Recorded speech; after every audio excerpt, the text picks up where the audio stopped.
Hey everyone, I want to introduce you to our latest interviewee. This is Brianna. She reached out to me on the channel to share a little bit about her experience with a guy. We were doing the interview series about narcissists. Well, her guy is gone to the other end of the extreme as an outright sociopath. And the stories, the horrific story that she kind of outlined was enough for me to try to line this interview up with her so that she could share her story, because she got involved with this guy when she was merely a kid, 14 years old. That is a very dangerous age for young girls. And I think that it would be interesting, because a lot of you are parents, for you to learn her story, learn what to watch out for, and how to protect your daughter. And for those of you who are a little older, how to protect yourself. So let me get Brianna on here. Hey, young lady. Hi. Hi. There she is. You can see she look all sweet and cute. Look at her little face. You're only 20 years old. You're younger than my daughter. So it's, I can say that because I'm old. But I do want to, thank you for coming and for being so brave, sharing your story with the listeners. Give a little bit of information about yourself. Like, what are you doing now? Right now I'm a student. I take online classes in a community college in my area. Um, and I really appreciate this opportunity. Like, Oh no, this is great. I try to be calm. It's just you and I here. This will be recorded, so there's nobody's listening right now. It's just the two of us, just like we're having a conversation. mhm. So I can hear the nervousness in your voice. But this is very brave. So I do want to thank you for that, and congratulate you for getting your nerve up. So let's start at the beginning. So you were just a little baby, 14 years old, when you met this guy. What happened? So here's how I met him. When I was 13, I suffered from anxiety and depression, and I ended up going to an alternative school for people like children with mental illness. And I was placed with all kinds of people, different kinds of mental illness, whether it's bipolar, schizophrenia, and that is where I met him. I see. So did you know at that time that he um was a sociopath, No, psychopath? No? no, I Even didn't know. okay. So what was he in there for? It was, I think, for him a behavioral problem, and from what I was told, he had like a trial, like basically a mental health trial that was working with him because he was like a big case. How old was he? He was my age. He Oh, was you guys only, were the same age. Okay. yeah, So while you were in there, is this when this relationship developed? You kind of started dating? yeah. When I was 13, I entered that school a little before I turned 14. And since the first day I got there, he's been pressuring me to go all the way with him and stuff like that. Like, we were really, really young, and I wasn't even comfortable. It took a while for me to like trust him, even though like he was a master manipulator even at that age. It was crazy. Wow. I mean, I don't know. At 13, I wasn't even thinking about that kind of stuff, but okay. So how were you as far as, standing up to him? At first, I was really, really uncomfortable because I was young. Wasn't comfortable with things he was pressuring me to do. Like, he was pressuring me to send pictures, like nudes, and Mhm. I was really young and I never did anything like that. And he would pressure me like on a constant basis, and there was like no way to escape from it because I was in all the same classes as him and on the same bus, the school bus. What? So you, the whole time you were at that school, were you, kind of under his thumb? Um, at first I did stand up to him, but then eventually it kind of like he kind of got romantic and pretended to be like the perfect guy. How they put on this facade, this act that they're meant to be together, that they're in love with you. Like he at the same time he was pressuring me. Like Were the school administrators ever made aware of this, or your parents? one of the teachers I had witnessed it and told him, like yelled at him and told him to sit away from me. And it happened a couple times. And my mom, I kind of told my mom a little bit of what was happening, but she didn't really take it too seriously. But at the same time, it was like I didn't tell her enough to make her think it was really serious. Were you afraid? Yeah. Okay. There was an incident when I was 14. We were like kind of on and off. We went out and went back together and all kinds of stuff because he would cheat with other girls in the school. And a little before he had to transfer schools because from what I heard, he was actually too crazy for that specific school. He was actually too crazy. And right before he transferred like to somewhere else, there was like a school field trip on spring break for the after school program. And during that time his pressure, like him pressuring me and the duking me into doing things like romantically. It got really like he asked me to marry him and stuff.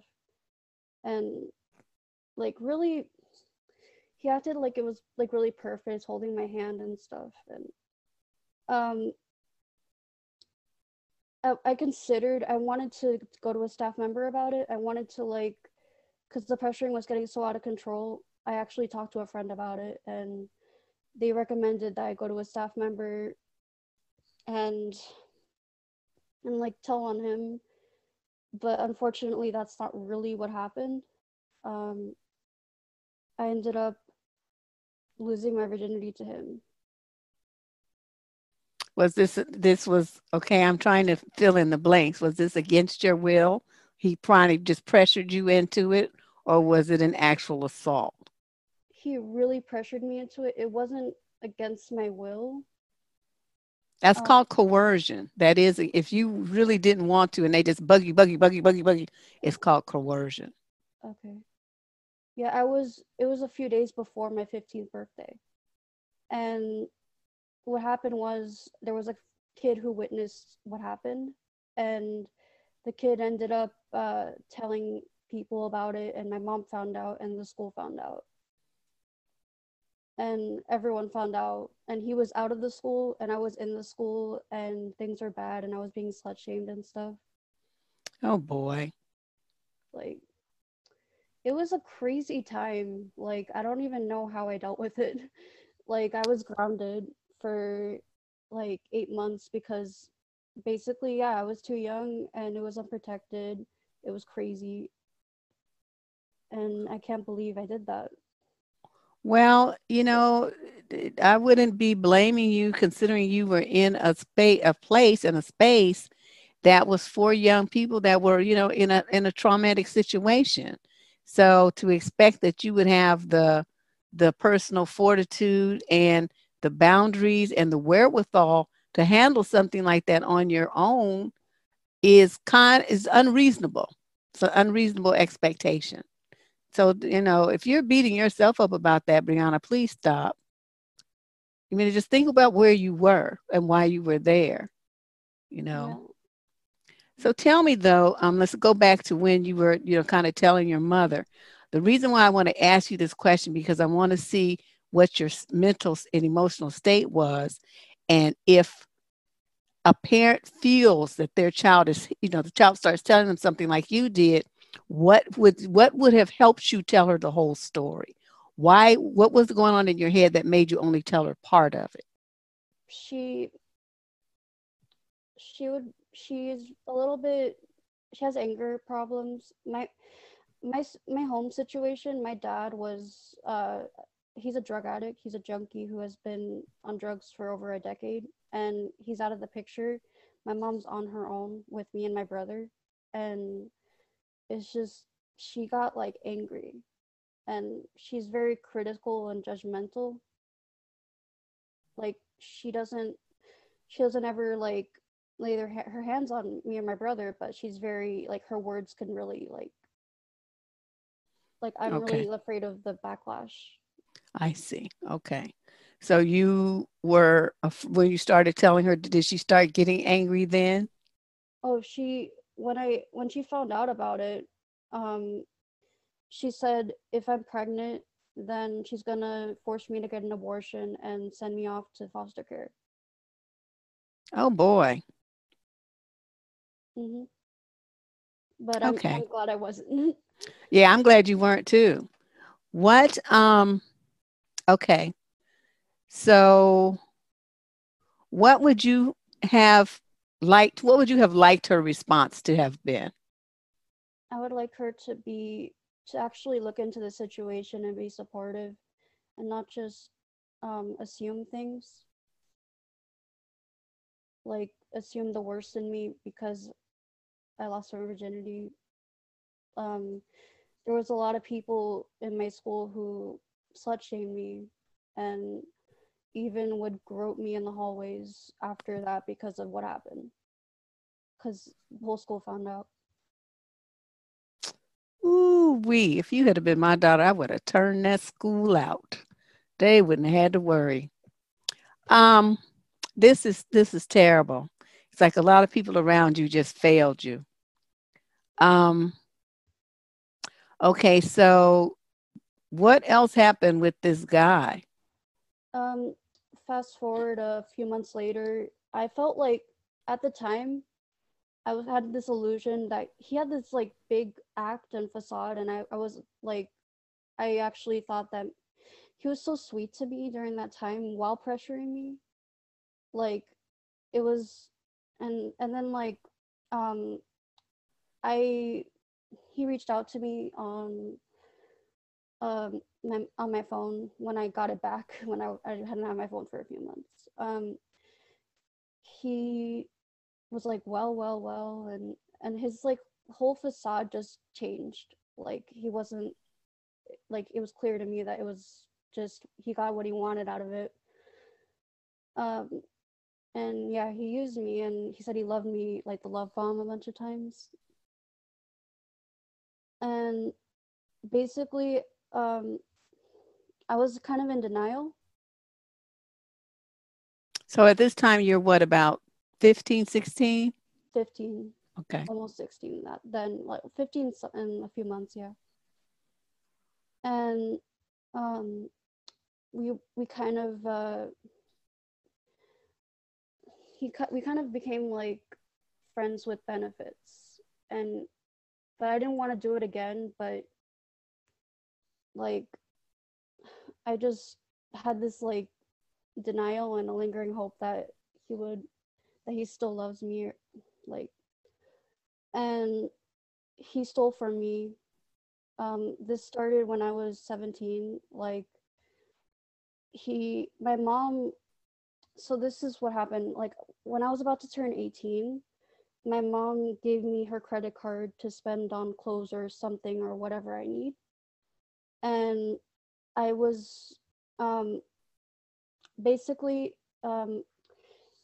one of my family members offered to let me have a hotel party in like in my 18th birthday, and it was a good idea, and I invited him, and he invited his friends when we went to the hotel. And in my hotel party on my 18th birthday, he made out with a random girl in front of me, like on purpose, like looking at me the whole time. And I literally went on the balcony and started crying.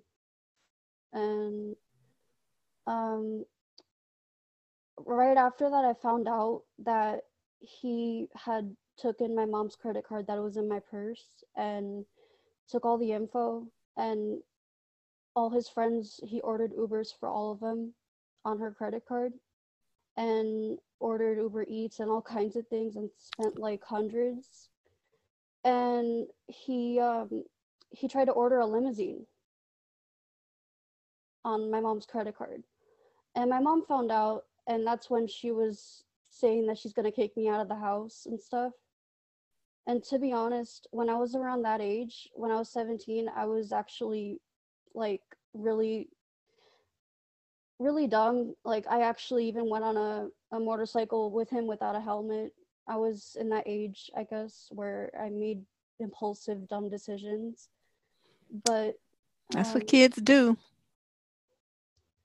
um, he actually took it from my purse and took the info. And to top it off, he stole from me, not just my mom, me as well. And to be honest, in total, it adds up to like $5,000. Oh my God. This guy. And yeah, he's a con artist and all that. Um, when I was homeless, it was kind of like my fault for trusting him, I guess, but his fault mostly. And I was mad at him, and he said, "I'm sorry, I'll make it up to you. I'm gonna help." And he said, "Okay, well, give me some money. We'll get a place." And I was desperate at that point, and I did, and I gave him money, and of course, he never did anything and never paid me back or anything. How much money are we talking about? Like in total, everything over the years is like 5,000. But I meant like for that, I'm assuming he was going to go and get you guys an apartment or something. That That's what was he like said. for a deposit or something. Yeah. Okay. And yeah, and a little after my 18th birthday, a few weeks later, before I actually got kicked out, I was with him. We hooked up and we went for a walk right after. And he didn't tell me he had a girlfriend at the time, and I didn't know. And what happened was he said, "Oh, that's my girlfriend's dad," and I'm like, "What?" And it was his girlfriend's apartment we were right in front of. And and then he went upstairs. He had a friend nearby there was like water nearby. He was fishing, and he went downstairs and brought his girlfriend downstairs to meet me. It was a power trip for him. How did he introduce you? I'm curious. So, hey, that's my friend Brianna, and like really friendly and all that. And I'm like, we just hooked up in my mind, like, and she was nice. She seemed like a sweet girl, and um, that ended recently, but she lived with him for a while.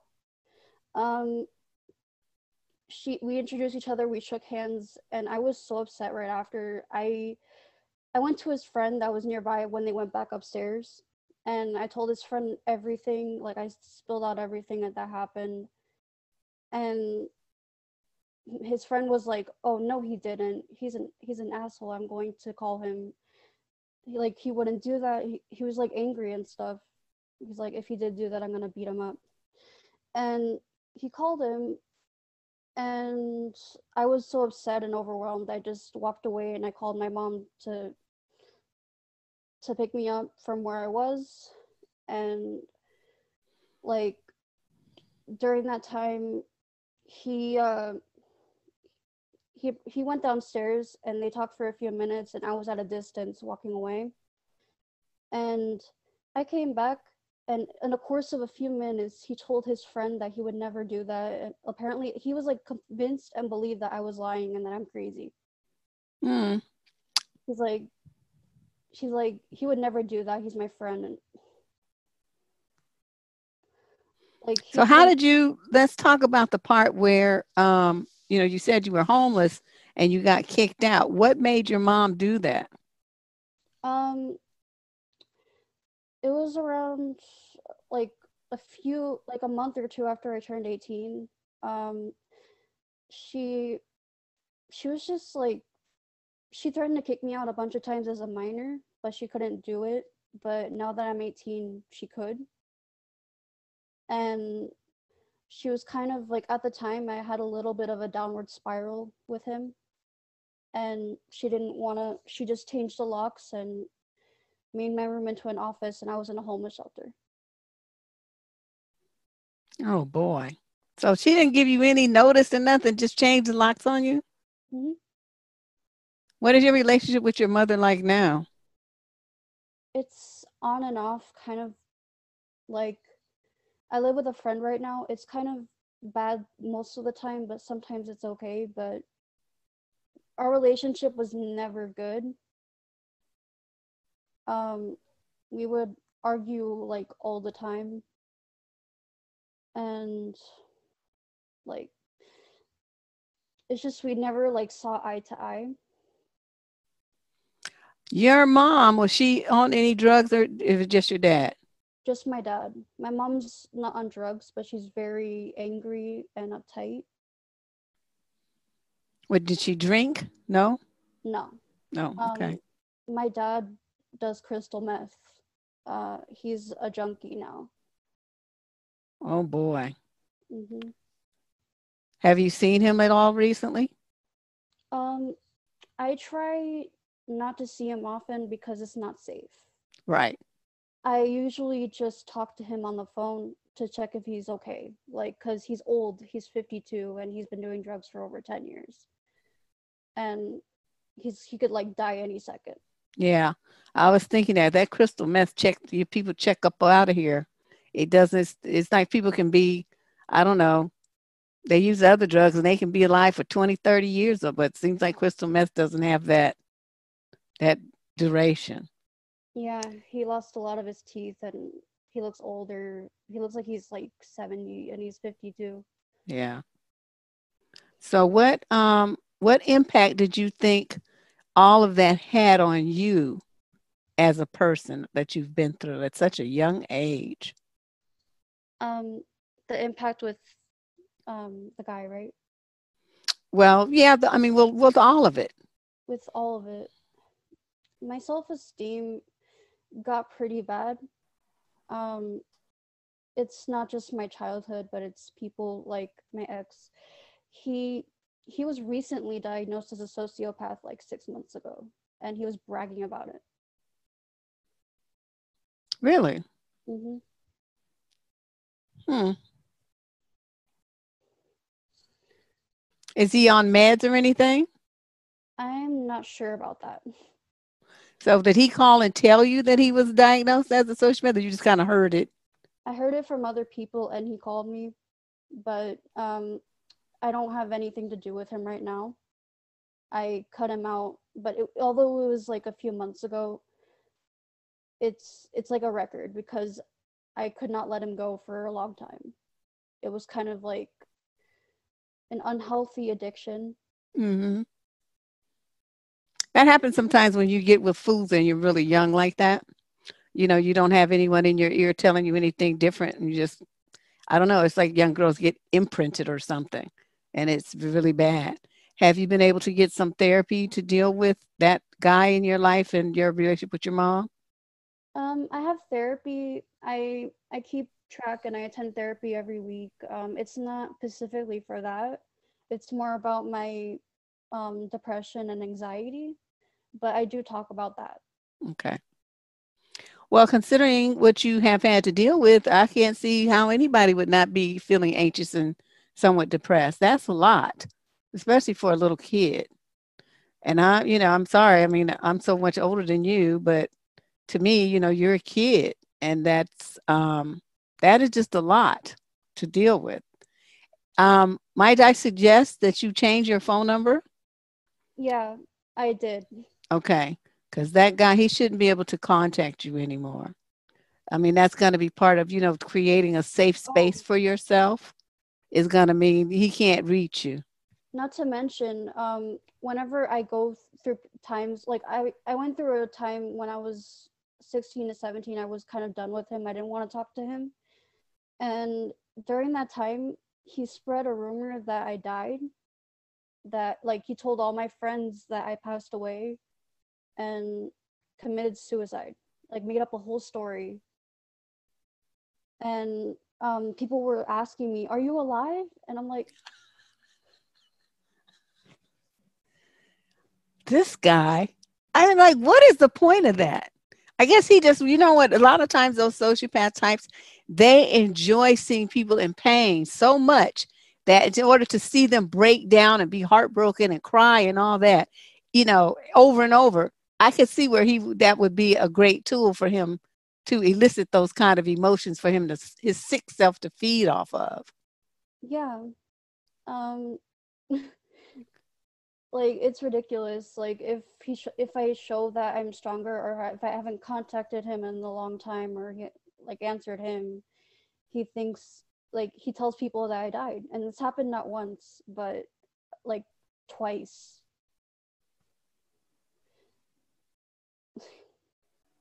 I don't even, I'm speechless. I just don't, I've never heard of any mess like that. I don't even know what to say. So what's your plan from here going forward, Brianna? No, I'm you're in school. What you kind of ultimately achieve there? I'm a really good writer. I'm writing a novel right now, and I want to take a creative writing course to get better at it. I want to write books. I'm good at writing songs, and I also sing, by the way. Do you? Oh, look at you. Yeah. And I actually even wrote a song about what happened, my experience with him as well. And among other things, I want to bring creativity and um, about important things that actually matter. Oh, that's brilliant. Look at you. So you have this really great creative side. When did you find out that you were good at writing? Um, when I was in high school, my teacher actually told me, and like straight up, you need to become a writer. You're great at writing. I was in 10th grade. Okay, was that ability ever encouraged at home? Um, I talked about it, and after I talked about it, it was like, okay, you're a good writer. Like, it wasn't actually like brought up, but I brought it up. Oh, well, that's unfortunate. But that sounds really, really good. I admire people who can do creative writing. The type of writing that I do is, nonfiction. Uh, so I'm when people have, good imaginations and can write novels and short stories and things like that, I am always highly impressed. Yeah. Um, yeah, I'm good at writing poetry, songs, novels, like a bunch of things. Have And you ever submitted any of your writing for pay? not yet. I haven't published my book yet that I wrote, and I came up with the melodies and lyrics of songs. I have to work on them. I actually have like 3 I've written so far. I'm going to send you, after we get done, I'm going to forward you a list of magazines and other publications that are looking for writers.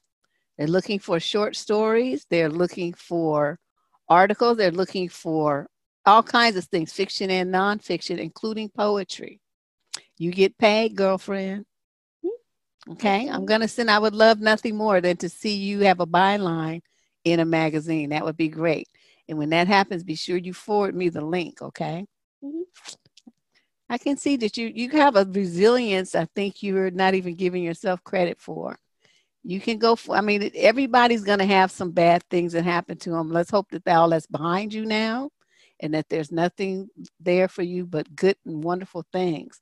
You have a light about you. Thank you. Um, You can do a lot. I really hate to hear this story, but I think you're adjusting well in spite of it. What, so how many more years you have to go to school? You said you're at a JC right now? Um, I'm in a community college. I am on my first year. Okay. Um, I want to get um an associate's or a bachelor's. I'm not sure yet.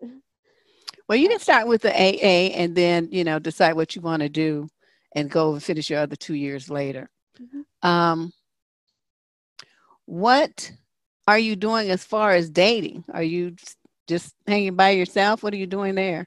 I'm just by myself. I'm not with anyone. I mean, I haven't been with anyone in a really long time. That's good. I mean, I think that's a good path so you can concentrate on yourself for a while. Yeah. Um, I don't really need to focus on that right now. I Yeah, mean, if I it's a find, lot. Girl, men will make you crazy. I mean, if I meet someone in college that seems decent, then I'll try. But yeah,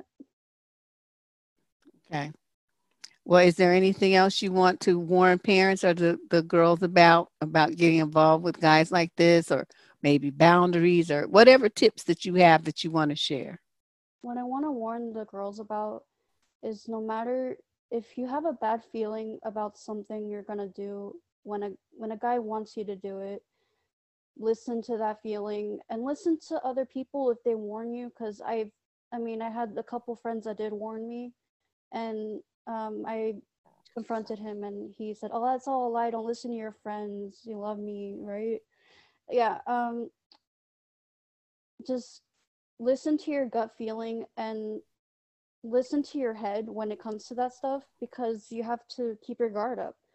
You have to make sure that, like, I know it's hard not to listen to your heart, but trust me, from someone who has been through it for years, um, you should listen to your head on this one. You don't want to end up hurt and all kinds of things. Um, and for parents, you should probably um, try to listen try to listen more to your daughter if she's going through anything. Like, just have compassion. Um, don't be too judgmental and critical. Just listen. And I think the more parents did that, listen to their kids with their hearts instead of their heads, that the parent-child relationships would go a long, long way. Well, I'm glad that you reached out to me, young lady, and I think that you have a bright future ahead. And believe me, I'm going to send you that list. Now, of course, what you do with it, that's up to you.